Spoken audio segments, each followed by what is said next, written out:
Hey, we want to welcome you back to the 938 podcast for another episode as we are talking all things BBFI missions every Tuesday morning here at 10 o'clock Central Time right here on the 938 podcast. And today we have some special guests with us.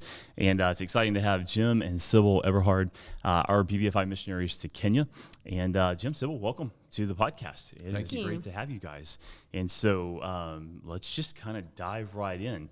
I will tell you, I had the chance to go and visit with Jim and Sybil over in Kenya a few years ago. Had an incredible time, got to see the ministry and everything that they're involved with and the different areas of ministry that they're working in. And excited to kind of bring that to the podcast for all of our viewers today. But as we're getting kind of started with things in this episode, I want to encourage you to click subscribe and go and like and share this video on all of your social media platforms, and we would greatly appreciate it. So, all right, Jim, Sybil, kind of the hot seat today. So hope you're not too nervous, but we're going to have a good time. And yeah, just a little bit nervous. Yeah. That's good. So, well, let's go back to the beginning. Like, how did you guys meet? And I like that Jim just said, okay, so you can answer the first one. So, thanks. Yeah, so how did you guys meet?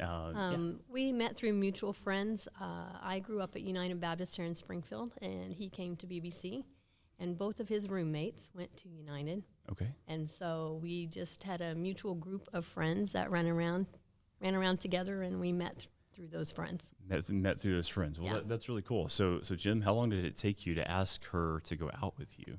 How long did it take? That's a good question. I put him on the spot. So if you're watching today, yeah, you never know what you're going to find here on the 938 podcast. It was after a trip to Worlds of Fun. We hung out all day, and after we left, we made a couple of comments to each other, and I decided after that thought it'd be a good idea to pursue her, but I was concerned about her father.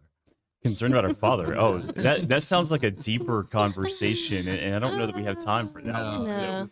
But I'll tell you what. Again, it's just great to have you guys, and we want to take a look at obviously have a conversation about you guys, the ministry and stuff. But we want people to get to know you on a personal level too. So just tell us a little bit more. I know you guys obviously met, obviously got married, but tell us a little bit more about yourself. Tell us about your family. Tell us about the things that you like to do for fun.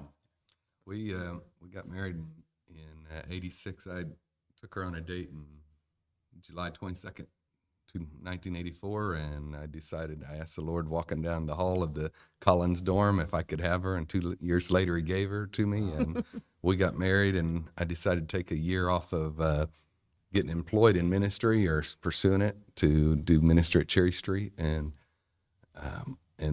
a year to the date, the pastor asked us to come on staff there, so we began to plan our family here in Springfield. Cool. Yeah. And so I'll let her tell you about the children. Yeah. We have 3 children. Malia's 31.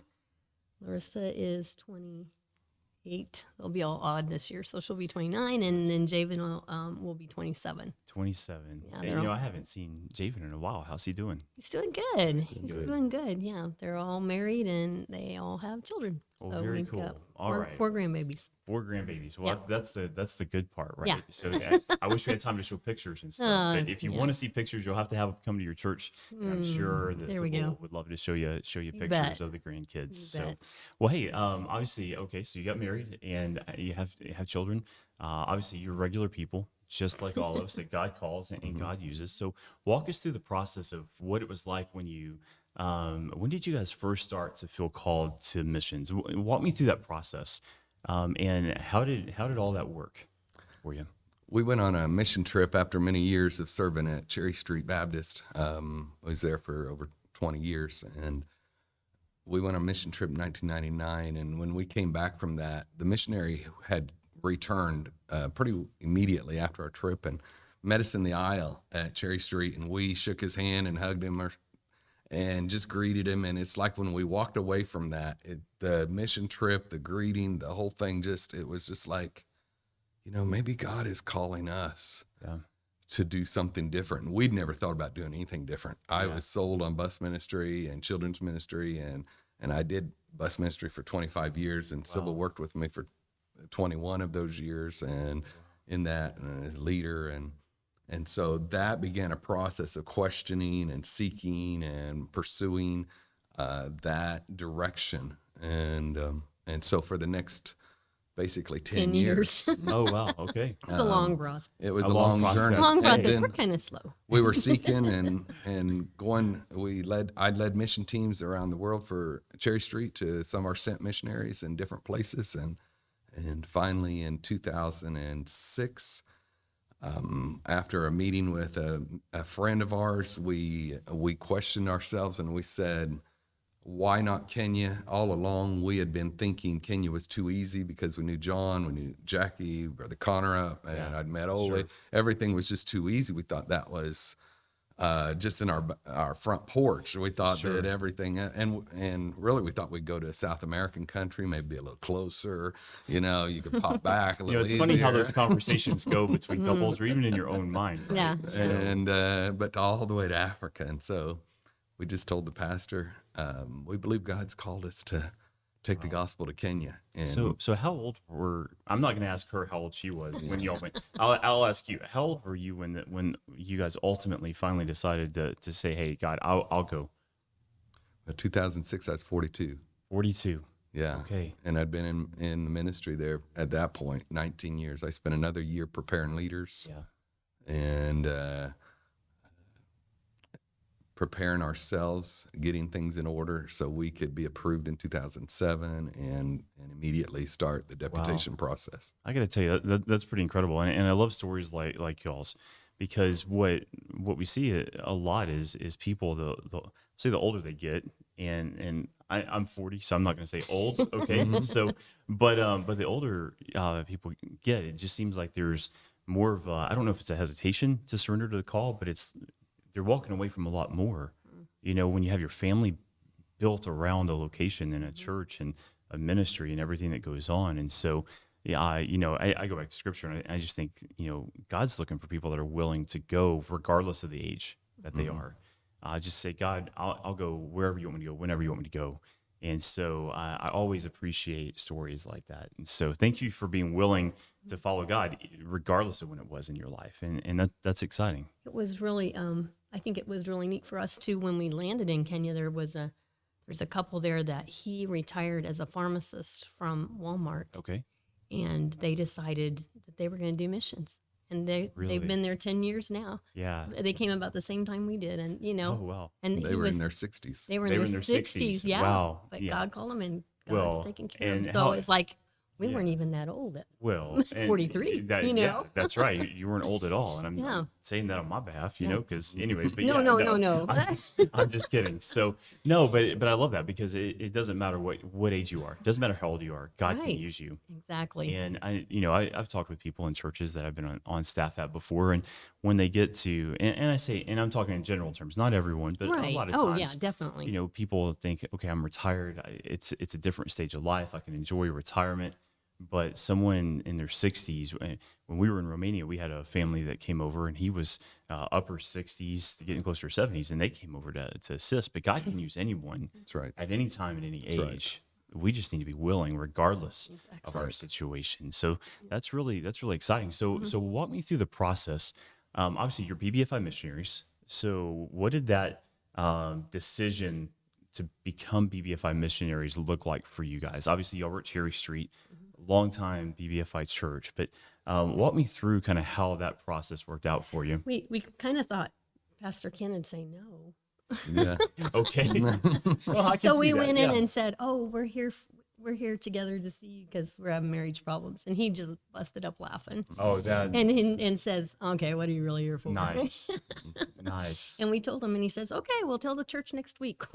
We Wow. were like, "Oh, okay." So it was that quick. It was that quick. Okay. Yeah. And- Then we started the road.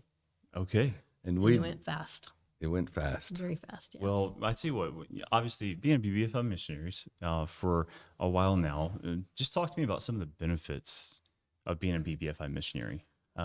We had looked at different opportunities in ministry, and we've never been in any other church but a BBF church growing up. All our lives served, and so it was a natural for us to go with the BBF because we have given our missions all our lives to BBF missionaries. We knew them. We knew the missionaries on the field. And so there was no question in our mind that this was a avenue that we needed to pursue. And so we saw the blessings of having people backing us that knew us. We saw the blessings of the financial plan and support, the training, the way they prepare you, the way they take care of and support you on how to handle your resources, the accountability. Accountability is huge. We need more accountability in mission ministry after being in it for the last 14 years. And our accountability is good. And we just thought have been very blessed. The insurance has been good, although we don't use it much, but it covers and it does the job. And just the other benefits, things that they've given us, opportunities for, whether it's insurance, dental, whether it's calling back to the office, whether it's support, whether it's encouragement, them coming over, even John coming over, and he's even stayed with us, and we've walked through things, issues in ministry, and it's just been good. Yeah, well, that's good. Well, we're glad that you're part of the BBFI family, obviously. And so, but okay, so we kind of walked through that process of where you guys met, going through your call to missions, and how quick that went from a conversation with your pastor to the next week being announced and then hitting the road almost like that. So walk me through kind of what it was like going from there.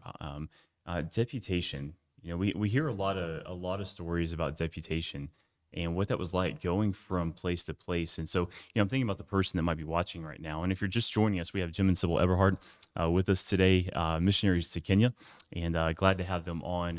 And right now, I just want to encourage you, if you're just jumping on, go ahead and click subscribe and like and share this video. But thinking through deputation, and think about the person that might be watching that God may be dealing with and calling to missions, and they're thinking through that process. And one of the fears that we hear a lot, and I talk to a lot of college students about this, is deputation, that whole process. So just kind of give us some thoughts about what that looked like for you guys. You have any? I wasn't looking forward to deputation, but once we hit the road and I personally changed my perspective of just wherever we were going to minister to people. Yeah. We get to the field when we get to the field. Yeah. And just enjoy meeting new people. Yeah. And I don't know, I took pictures back when, it was a digital camera, but it wasn't like it developed pictures. And I took pictures of people. And that really opened up doors for people. That's and then cool. I would write down their names, and I was going to keep track of it and everything, which I did for 2,000 pictures. But, wow. Yeah. That's good.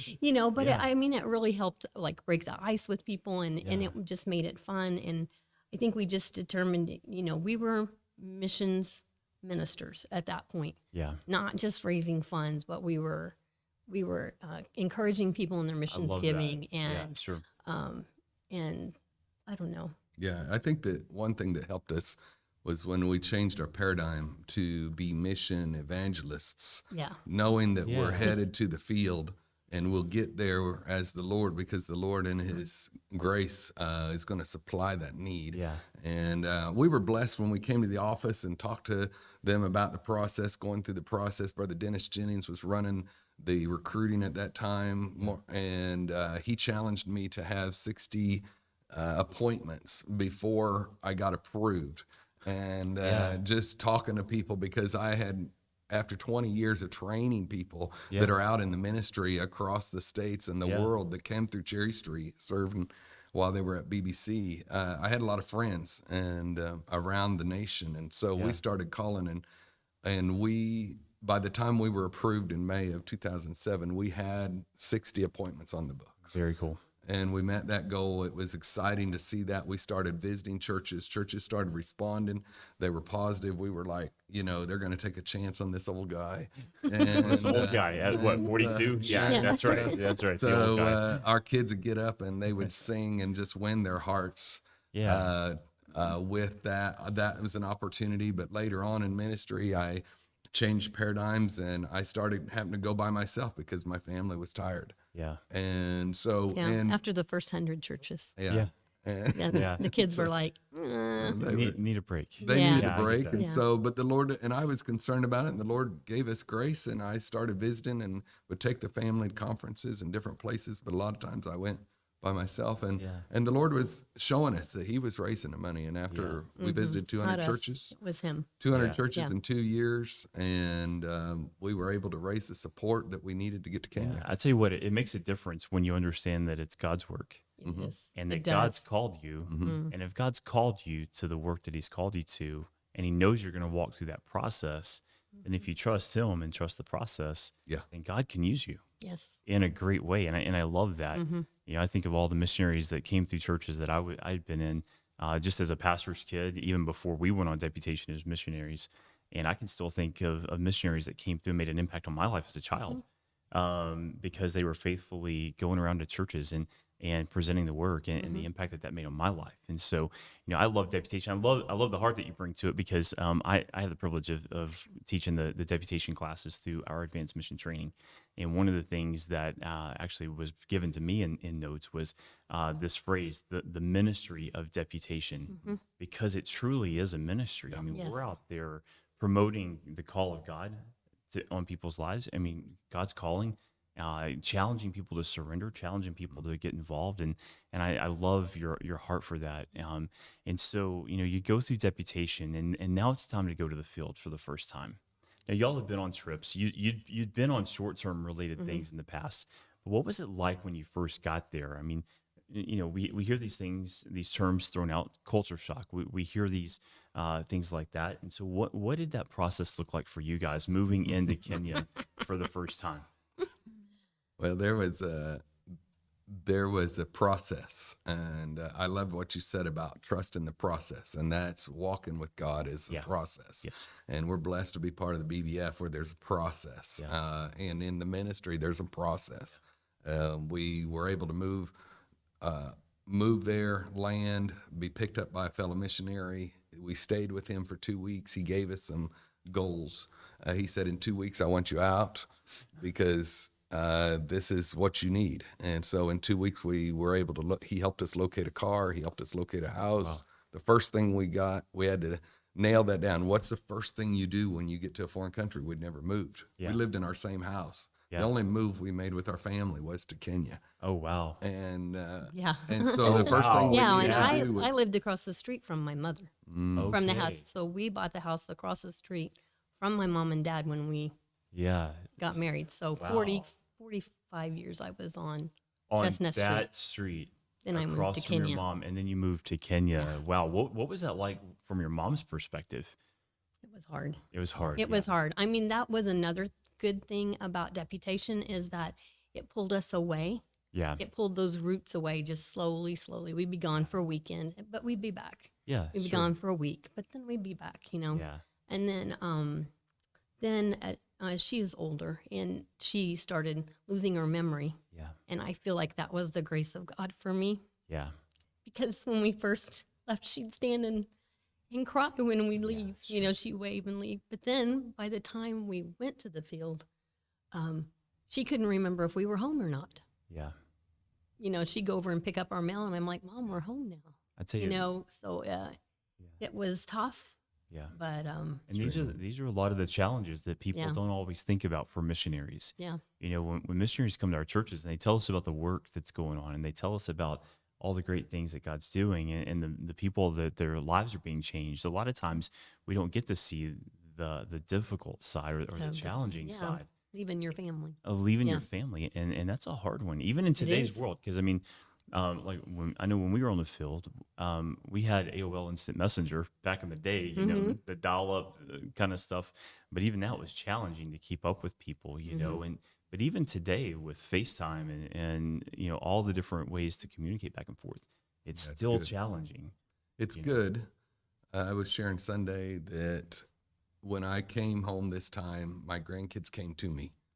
You know, the first time we came home, we weren't able to be as in touch as much. And so our granddaughter struggled to come to us. Yeah. And so that communication that was the first thing we did in Kenya, was develop communication and then get into schools and get settled so that then we could be communicating back and forth with our folks here, and then be getting acclimated to the field. Yeah, and that's a tough challenge. And I hope if you're watching today, I hope you're hearing the heart from Jim and Sybil, and how it's not just them, but it's every missionary family Yes. goes through these things. And I hope this gives you a deeper understanding of how you can pray for all of our missionaries that are serving around the world, because it's not just about the ministry, it's not just about the work, but it's also about their families, and it's also about their extended families and the challenges that come with all of that. And so, thinking about when I went to Kenya and got to come stay with you guys, and had an incredible time. I still have things in my office right now, and you guys can come down, but you guys had given me a Masai Mara, the red, and I don't want to call it the wrong thing. I don't know if it's a quilt or a wrap or whatever, but and then I got those animals that we found in the market, and I got a spear and different things like that. It was just great to go and see the ministry and what how God was using you guys over there, and to be there in the churches and get to speak in the churches that you guys are a part of and minister in. And so, walk me through some of the things that you guys are doing in ministry. Give us kind of an overview of what that looks like for the people that have never been there before, never seen the things that I've had the opportunity and privilege to come and see. Give us a little bit of details about what's going on in the ministry over there. We had a real desire to establish churches. I see that as God's plan, and so God partnered us with. We partnered with the missionaries that were there and came under instruction, guideline, assistance, from Brother Ole Connerup, and then we stepped out on our own and partnered with people who have graduated and gone through training.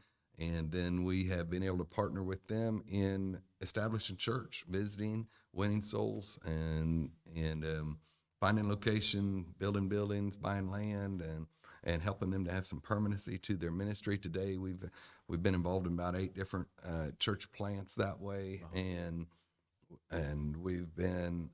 our ministry today is training. I teach at Baptist Bible College in Nairobi, and then we walk alongside those young men, and as they leave the school, to help them to establish their work and follow their call. Yeah. And in ministry. So that's where those churches have been planted from through the training. And then we had the opportunity to try to fill a gap in the ministry where they're not sending missionaries.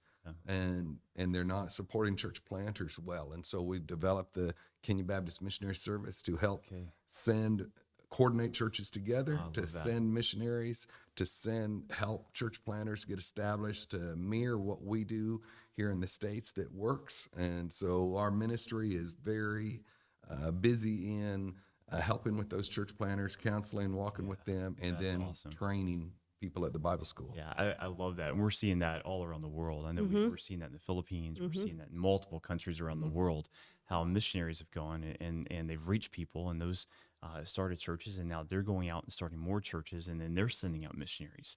And I love, we update a video every year or two called From Everywhere to Everywhere. And we see how God has used the efforts of the missionaries of BBFI and the network of churches, not just here in the States, but worldwide, to send churches or send missionaries from everywhere to everywhere. And it's just a great commission, just continuing to roll along the way that God had intended it. And I love that we're seeing that there in Kenya. So when I was over there, if I can get my words out, when I was over there, we had the chance to go with you over to a children's home. Yeah. And a really great experience with some really just incredible kids. So can you just give us a little bit of details about what that looks like and what ministries you're involved with over there? I was looking for some place to help with children, and one of the teachers at Javen School's parents run an orphanage, Rahema Home Orphanage, and they're American. She's British, he's American. They're run this home for children who have AIDS. The majority of their kids have AIDS, at least half, and because they saw a real need for homes for those children, because there are tons of orphanages in Kenya. Because of the how quickly people I can't think of the word. AIDS. Yeah.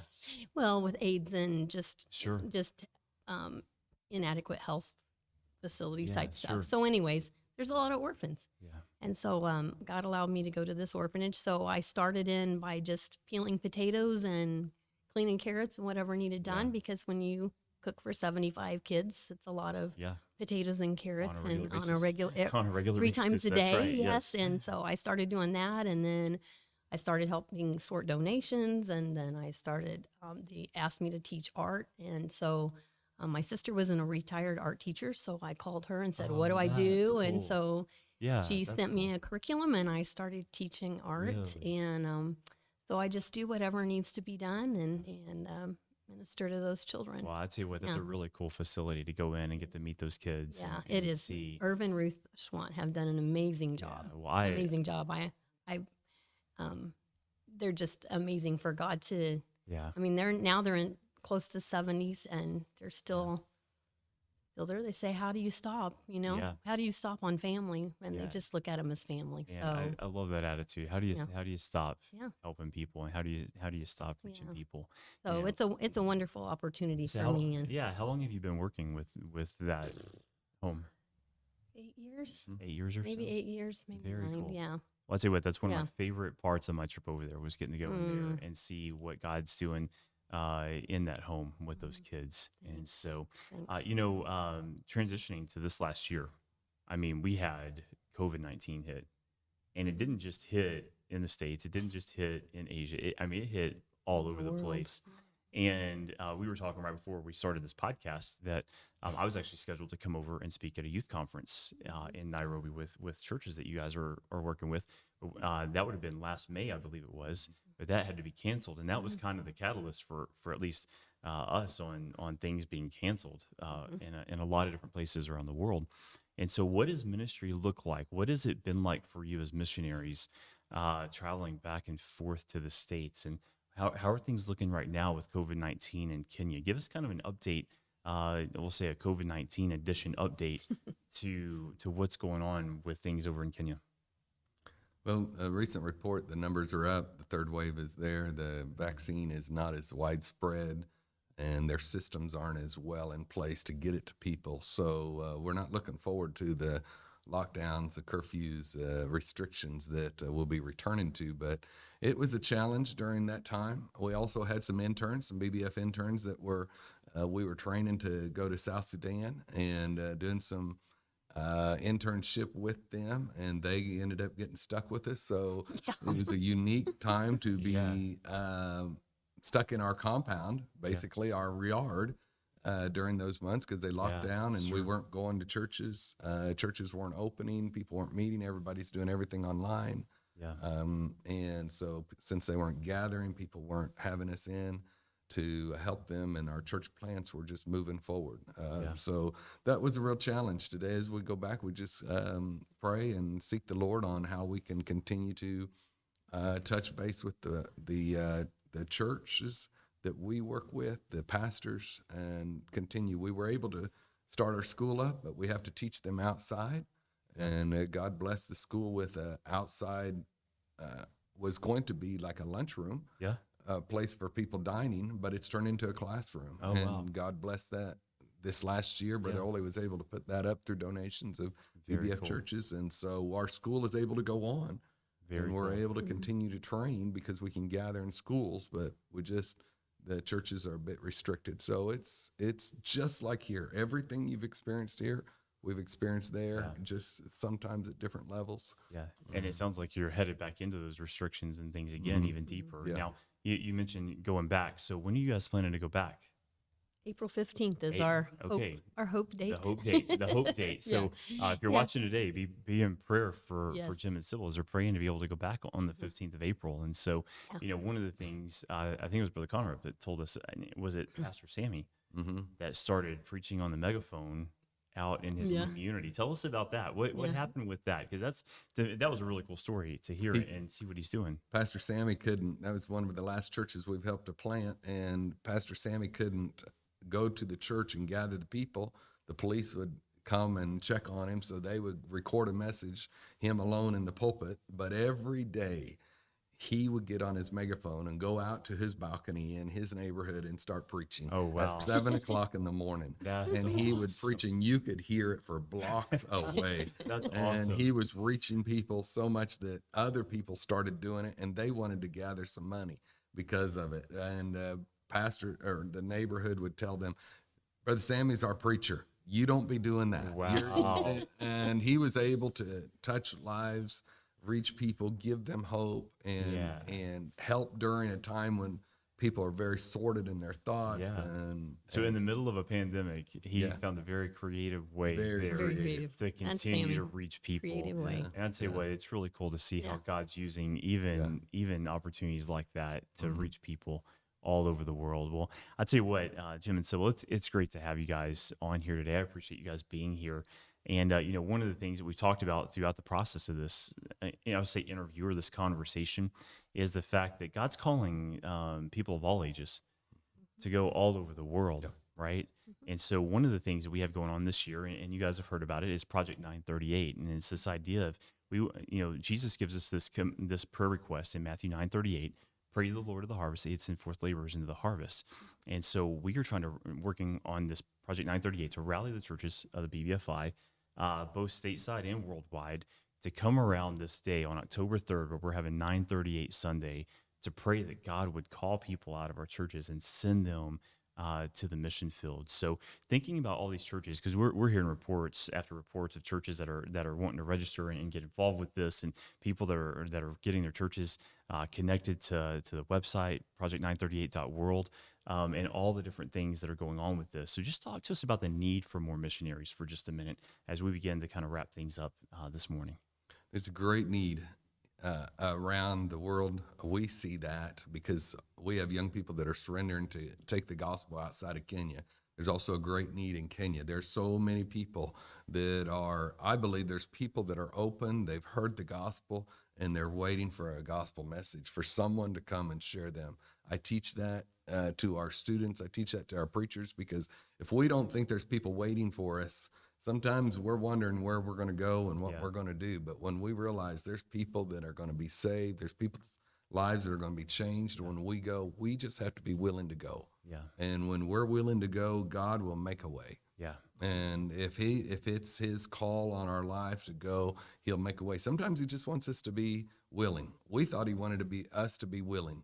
We truly did not believe that we would go to Kenya. Nice. And so when we were surrendered, we said, we're willing. And he said, all right, let's go. And so if you'll just trust the Lord on that and get the good counsel from your pastor and people like the missions office, then we can make this 938 Sunday in October a success, to see people open their hearts and minds to surrender their lives. From all over the world. And how cool would that be? So the question that I would have for you if you're watching today is, are you willing? Are you willing to say, God, I'll go if you want me to go? And I think that's the heart that God wants all of us to have. And so, again, Jim, Sybil, thank you guys for being here with us. Love you guys, praying for you. Looking forward to where I'm able to come back over and visit with you. Definitely. And I want to encourage you, if you're a pastor, I want to encourage you to contact Jim and Sybil. And I know they would love to, if you can't get them before they go back to Kenya this time, maybe when you guys come back on a furlough, but get them in your church. Let them share their ministry and their heart for the people of Kenya. And I know it'll be a blessing to you and a blessing to your people as well. And I tell you what, next week, here on the 938 podcast, we have another great episode. Looking forward to next week. So I want to encourage you once again to click subscribe and like and share this on all your social media platforms. And as you click subscribe, you'll also stay up to date on all of our future episodes, including next week. But I want to encourage you to do that. And so as we close out, any closing thoughts that you'd like to share with the people that are watching today? Sybil's like, yeah, no, not. I'm good. Yeah, you're good. All right. How about you, Jim? Well, I just want to encourage you to just open your heart. Pray about where God would have you to minister and who God would have you to speak to. And because we never know where we're going to go and reach people, and we don't know who we're going to reach that's going to go somewhere and reach somebody. Yeah, and right along those lines, I would just encourage you, every person you come in contact with today, view that person, those people, as if God personally placed them in your path for you to make a gospel impact. You do that, we're going to continue to see people saved, and God continue to call people to the mission field, and God continue to use you right where you're at. So I want to encourage you to think through that process today as you walk through the rest of your day today. Jim, Sybil, thanks for being here, and we will see you next week right here on the 938 podcast at 10 o'clock Central Time, right here on YouTube.